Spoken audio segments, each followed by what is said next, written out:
देखिए, जिस तरीके से विपक्ष इतना अमर्यादित होके, आप अपनी बातों को रखिए, कतई इसका कोई एतराज नहीं है, पर मर्यादा में रहकर रखिए।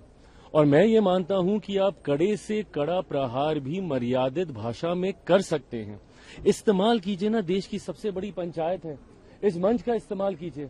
बोलिए अपने नेताओं को, अपने सांसदों को कि बड़ी से बड़ी, कड़वी से कड़वी बात रखें, पर मर्यादित होकर रखें।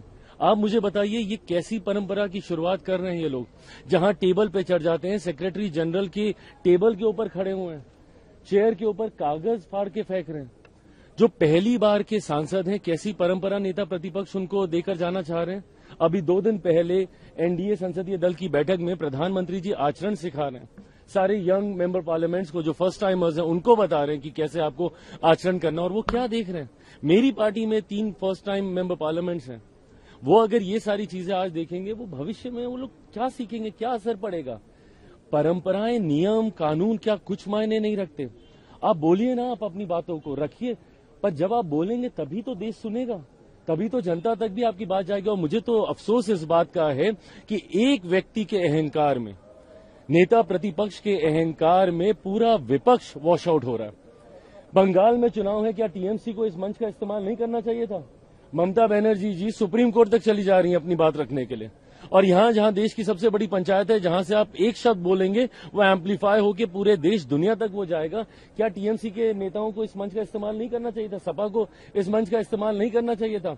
बट एक व्यक्ति के अहंकार में, अहंकार भी नहीं, उनकी जिद में, वो जो एक बच्चों की जिद होती है ना कि मैं बोलूंगा तो यही बोलूंगा, रूलिंग आ जाए, नियम बन जाए, कानून बन जाए, उसमें पूरा विपक्ष बहता जा रहा है। मुझे लगता है विपक्ष को भी समझने की जरूरत है कि जिनको उन्होंने नेता प्रतिपक्ष बनाया हुआ है, उनके पीछे खड़े होने से क्या उनको लाभ मिल रहा है कि उल्टा उनका नुकसान हो रहा है। बिहार में नया नियम निकल गया है, गृह मंत्री ने कहा है कि अश्लील गाने नहीं चलेंगे, गाने बजते हैं तो उन पर एक्शन लिया जाएगा। मुझे लगता है ये सही फैसला है और ये होना भी चाहिए।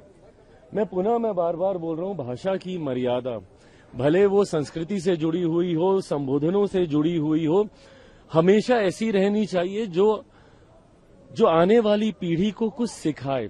ऐसे में मेरा राज्य कई बार इस बात को लेकर बदनाम होता है, मेरी भाषाएं इस बात को लेकर बदनाम होती है कि इस भाषा में ऐसे अश्लील गाने बनाए जाते हैं। ऐसे में लोकसभा, विधानसभा के चुनाव में भी इस बात को लेकर काफी चिंताएं हर राजनीतिक दल की थी। मुझे लगता है ये सही समय पे लिया गया सही फैसला है बिहार सरकार का। कल कमल हासन राज्यसभा में बोल रहे थे और एफआईआर में बोलते उन्होंने कहा है कि Bihar is the land of many living deads. अब वो बहुत बड़े कद के अभिनेता वो रहे हैं, ऐसे में मेरी समझ के परे है कि आप बिहारियों को टारगेट कर साउथ की पॉलिटिक्स कैसे संवर सकती है, मैं इस बात को आज तक मैं समझ ही नहीं पाया। देश across the length and the breadth of the country, हम सब पहले भारतीय हैं और हमारे देश में कोई ड्यूअल सिटीजनशिप का प्रावधान नहीं है कि एक राज्य से दूसरे राज्य की बात करने के लिए आपको वहां की नागरिकता लेनी होगी या वहां पे जाकर कार्य करने के लिए आपको वहां की सरकार की सहमति लेनी होगी।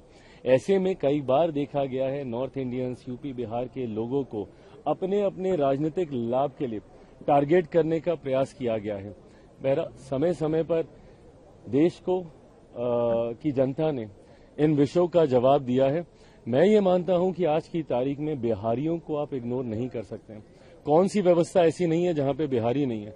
मीडिया हाउसेस से लेके, बिजनेस हाउसेस से लेके, आईएएस आईपीएस ऑफिसर्स, दुनिया भर की व्यवस्थाओं में हाईएस्ट पोस्ट से लेके मजदूर क्लास तक आपको भारी संख्या में बिहारी दिखेंगे।